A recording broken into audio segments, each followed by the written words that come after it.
The grey mist had rolled in off the bay 2 days earlier, and it hadn't lifted yet.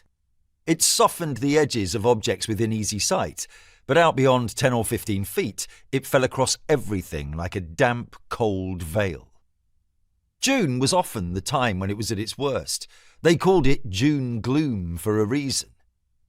But the fog was always there, seeping down over the city at any time without warning, and often staying for hours. The twin foghorns, one at either end of the Golden Gate Bridge, sounded out their long, mournful booms.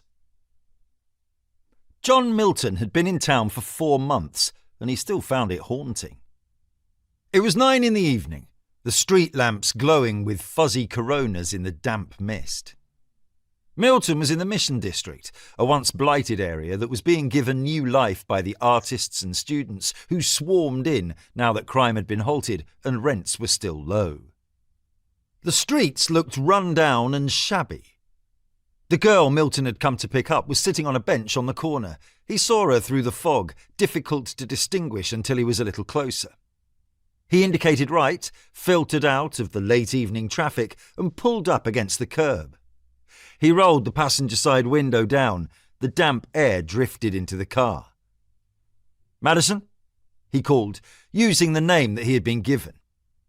The girl, who was young and pretty, took a piece of gum out of her mouth and stuck it to the back of the bench upon which she was sitting.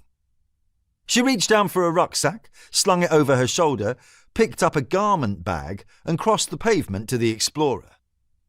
Milton unlocked the door for her and she got in. "Hi," she said in a lazy drawl. "Hi.